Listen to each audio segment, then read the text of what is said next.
Hello guys, welcome to my YouTube channel Emmy യാത്രയിലേക്ക് എല്ലാവർക്കും സ്വാഗതം. ഇന്ന് ഞാൻ തയ്യാറാക്കാൻ പോകുന്നത് നമ്മുടെ എല്ലാം പ്രിയപ്പെട്ട നാടൻ വിഭവമായ ഒരു വാഴക്കൂമ്പ് തോരനാണ്. അതിനേക്കായി ഞാൻ വാഴക്കൂമ്പ് നല്ലതായിട്ട് അരിഞ്ഞെടുത്തിട്ടുണ്ട്.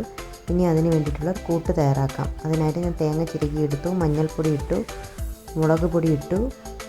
അതിനുശേഷം അല്പം ജീരകവും വെളുത്തുള്ളിയും ഇട്ട് ഒന്ന് ക്രഷ് ചെയ്തെടുത്തു. എന്നിട്ട് ചട്ടി അടുപ്പിൽ വെച്ചു. അതിലേക്ക് എണ്ണ ഒഴിച്ചു. എണ്ണ ചൂടായപ്പോൾ കടുകിട്ടു. അതിനുശേഷം കറിവേപ്പില ഇട്ടു. എന്നിട്ട് നേരത്തെ അരിഞ്ഞു വെച്ചിരുന്ന വാഴക്കൂമ്പ് തോരൻ അതിലേക്ക് ഇട്ടു. എന്നിട്ട് ആവശ്യത്തിന് ഉപ്പും ചേർത്ത് നന്നായിട്ട് മിക്സ് ചെയ്ത് ഇളക്കുക.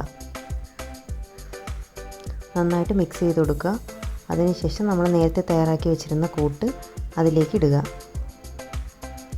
അതിനുശേഷം ഇതൊന്ന് അടച്ചു വയ്ക്കുക. കുറച്ച് സമയം കഴിഞ്ഞ് അത് തുറന്ന് നന്നായിട്ട് മിക്സ് ചെയ്ത് യോജിപ്പിക്കുക. ഇപ്പോൾ നല്ല സ്വാദിഷ്ടമായ വാഴക്കൂമ്പ് തോരൻ ഇവിടെ റെഡിയായിട്ടുണ്ട്. പണ്ടൊക്കെ വാഴക്കൂമ്പ് എല്ലായിടത്തും കിട്ടുമായിരുന്നു. ഇപ്പോൾ ഞാനിത് ലുലുന്ന് വാങ്ങിയതാണ്. വളരെ സ്വാദിഷ്ടമായ വാഴക്കൂമ്പ് തോരൻ റെഡി. Thanks for watching.